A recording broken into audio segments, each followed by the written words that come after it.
and welcome to my channel. Sylvie here from Sylvie Stamps, and today we are making this card, and it's kind of unusual because it opens this way. Isn't that cool? I love that. It looks really special and different, and yet it's quite simple to make, as you'll see. I will go through the step-by-step on how to make it from start to finish, starting with the raw material. So if you like that idea, subscribe to my channel and click on the bell so that you're notified every time that I upload a new video and you don't miss any of them. So let's go through the supplies that we will need to make this card. So first of all, we are going to be using the Sailing Home stamp set. And I love this set. It's new. It also has a set of coordinating dies, but we don't need them for this particular card. We're going to use the Night of Navy ink pad. And we are going to use a piece of Night of Navy cardstock. And I'm also going to use pieces of designer series paper that coordinates with this suite, Sailing Home suite here. And I forget the exact name of the designer series paper, but it's 12 by 12. And we're going to need two pieces that are 4 by 5 1/4. Actually, you could get away with one piece if you would like, if you like both sides to show up on the card. But in this case, we're going to use two different pieces. I also have two circles that I have pre-cut. And we are also going to use the pearlized doilies because they are so cool.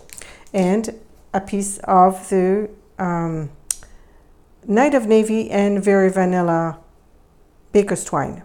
So that's, and of course also what we need is a paper trimmer. Is very important. Actually, you need a paper trimmer for making cards anyways, but today I'm going to show you how to actually trim the cardstock. So let's bring the paper trimmer in.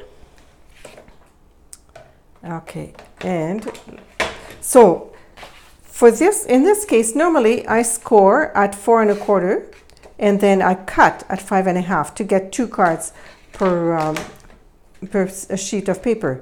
But in this case, we're still going to get 2 cards, but it's going to be different. So we're going to first of all score at 4 1/4. I know it's off camera a little bit here, but I'm lining up here at 4 1/4, and I'm going to use the scoring blade. Oh, not the cutting blade here. I'm going to put my cutting blade all the way at the top, and I'm going to use the scoring blade. And I am also going to score at 5 1/2. Right here. So I have my corner here in the landscape, and I have it at 5 1/2, and I am going to score right there. Okay, now I am going to actually remove this scoring blade, and I'm just going to keep my cutting blade. And then I'm going to put my cardstock. It's going to be a little hard to see. There we go. I guess you can see. Yeah, you can see it all there. Okay, so I'm going to put the corner here and the corner here right in the groove. So my paper trimmer can do that, cut all the way like that, because it's longer than 12 inches. Now the only thing is, because it is very pointy here, sometimes my blade is not too happy with that. So what I do is I start in the middle and go like that, and then I can come back and finish it this way. Okay, and I have my 2 cards. They look a little different than usual. While I have the trimmer, we are going to also trim the designer series paper, and same idea on the diagonal like that. So I'm putting a corner here and a corner right on the groove. Okay, let's make sure we're correct here. There we go. And start. I keep moving it. Okay, start in the center and cut. And same with this one. We are going to put the 2 corners on the groove, and then start in the center and cut. There we go. Okay, so now I have actually 4 different triangles of designer series paper, as well as 2 triangles for card base. So we're going to keep 1, and we're going to keep 1 of each of these as well, and these we'll be using for another card to make a second one. All right. Oh, and I forgot to get a piece of Whisper White cardstock to put inside here. So we're going to have to pretend that. But okay, so now first of all, we are going to fold this, and even though it's scored, I like to make sure that it lines up on the edge because my score line always is a little wiggly. And then make sure that it's right in the corner here. And then I have my proper, now you want to really, you know, fold it, like really insist. If you have a bone folder, it's even better. All right, now let's use our snail, and we're going to attach the Designer Series paper to the front.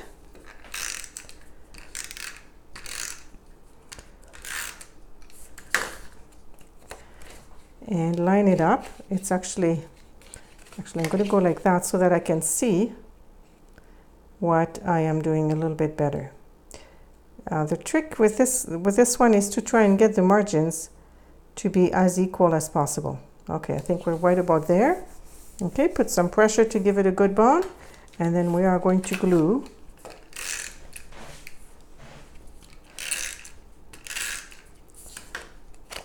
this side here.